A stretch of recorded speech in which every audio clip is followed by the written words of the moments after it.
सच्चिदानंद सद्गुरु साईनाथ महाराज की जय। ओम साई राम। मित्रों, आज का ब्लॉग आप सभी हमारे साईं परिवार के लिए विशेष लाभकारी और कल्याणकारी है, क्योंकि आज के ब्लॉग में हम अपने साईं परिवार के लिए बहुत ही विशेष और बहुत ही अचूक उपाय लेकर के आए हैं।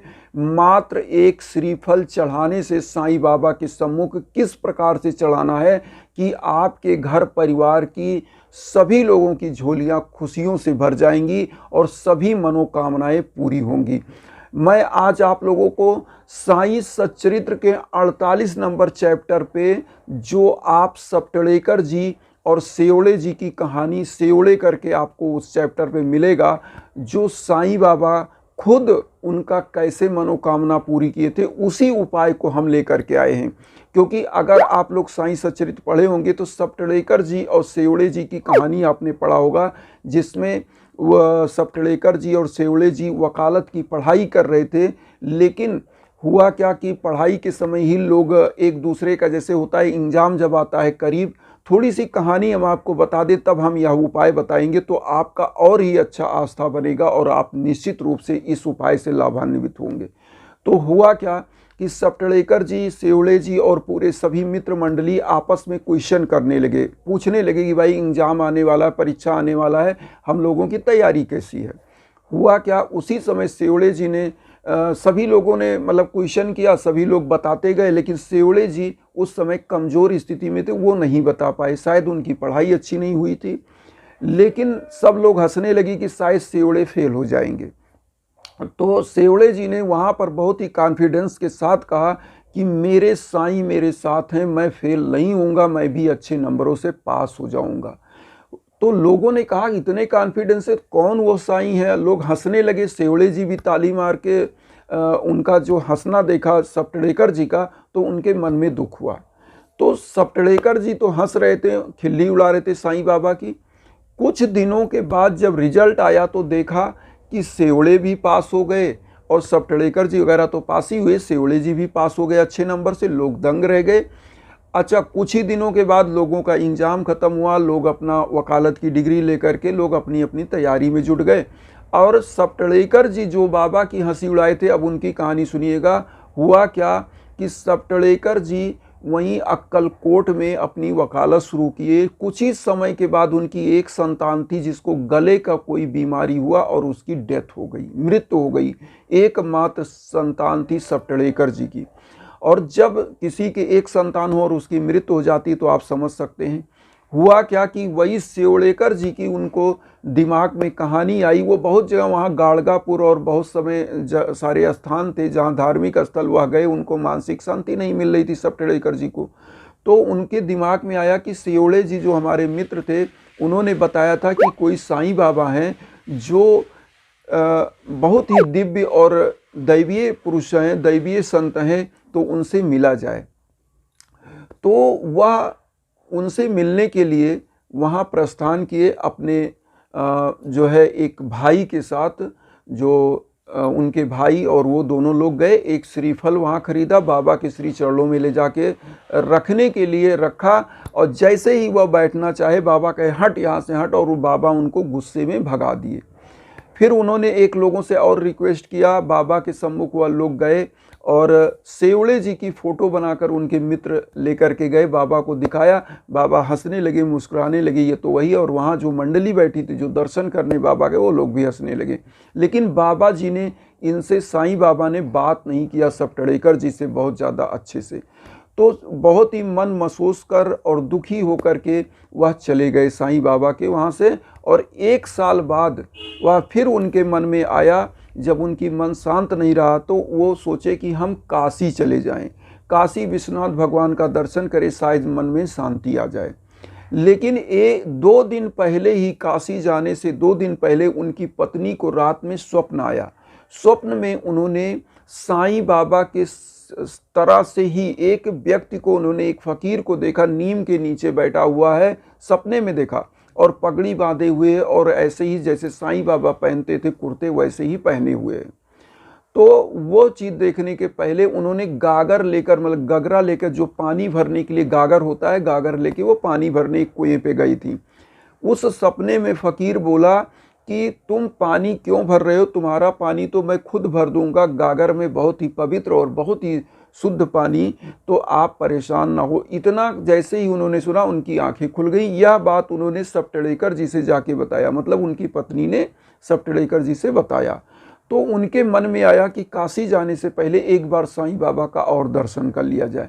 वह सपत्नीक साईं बाबा का दर्शन करने गए। फिर साईं बाबा जैसे ही वह दर्शन के लिए श्रीफल लेके गए, साईं बाबा के श्री चरणों में रखा, साईं बाबा फिर क्रोधित हो गए कि अरे ये हटो हटो, तुम हट जा। तो लेकिन उनकी पत्नी को देखा, पत्नी उनकी निहार रही थी कि जो मैंने सपना देखा था वो फकीर तो एकदम बाबा की तरह ही था, यही बाबा है। तो बाबा देखे कि बहुत ही निरीह भाव से, बहुत ही दुखी भाव से वह बाबा को निहार रही थी। बाबा खुश हो गए। बाबा के श्री चरणों में अपना मस्तक रखे हुए जो है सप्तड़ेकर जी बैठे हुए थे। तो बाबा ने आशीर्वाद दिया और बाबा ने कहानी सुनाना शुरू कर दिया इनकी। जैसे बाबा कोई भी कहानी, आप लोग साईं सच्चरित्र अगर पढ़े होंगे तो बाबा आपकी कहानी किसी दूसरे पर बताते थे और आपकी तरफ नहीं देखते थे। तो बाबा ने क्या किया, इनकी कहानी किसी दूसरे से बताने लगे, सेम कहानी। और लोगों ने देखा कि तो वो तो सोचने लगे अरे यही कहानी तो मेरी थी, ऐसे ही थी, ऐसे थी। उन्होंने यही बताया। बाद में वो लेकर के आए कि भाई ये आदमी तो सोच रहा है कि मैं किसी के बच्चे मारता हूँ, इन्होंने तो मुझे ऐसा इल्ज़ाम लगाया। लेकिन जाओ, मैं तुम्हारा जो वह बच्चा मृत्यु प्राप्त कर चुका है उसी बच्चे को तुम्हारे पत्नी के कोख में मैं डाल दे रहा हूँ, उनके गर्भ में डाल दे रहा हूँ। और हुआ क्या, एक वही श्रीफल उठा कर दिया और कहा यह अपनी पत्नी के गोद में रख देना। तो वो हुआ क्या कि उसी श्रीफल को लेकर के आए और हुआ क्या कि एक संतान की प्राप्ति हुई जो है सप्तड़ेकर जी को, जिसका नाम उन्होंने मुरलीधर रखा। और वह संतान बाद में उनकी 2 संतानें और हुई। तो इस प्रकार से आप समझ सकते हैं कि बाबा की कृपा कैसे प्राप्त होती। तो आज जो हम उपाय लेकर के आए हैं, इस उपाय में श्रीफल, हम बार बार कई अपने उपाय में श्रीफल नारियल की बात बताते हैं। तो नारियल को कैसे लेना है, कैसे चढ़ाना है, क्या पूजा करना है। सबसे पहले आप सभी लोगों को एक नारियल लेना है इस उपाय को करने के लिए। जैसे इस उपाय में जिसकी संतान की प्राप्ति नहीं हो रही, जिसका विवाह नहीं हो पा रहा है, जिसके घर में कलह का वातावरण है, इस नारियल का अलग अलग प्रयोग है। आप ध्यान से सुनिएगा। पूजा एक ही करनी है लेकिन प्रयोग अलग है नारियल का। तो जैसे जिनके घर में जिनके मतलब शॉप है, बिजनेस है, उसमें घाटा लग रहा है, धन की प्राप्ति नहीं हो रही है, तो उन सभी लोगों को नारियल का उपाय करना है।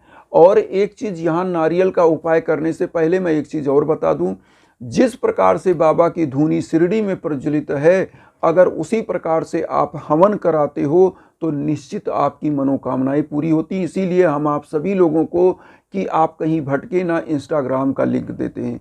तो हवन भी जरूर कराइए, क्योंकि हवन से आपके घर की समस्त बाधाएं समाप्त हो जाती हैं।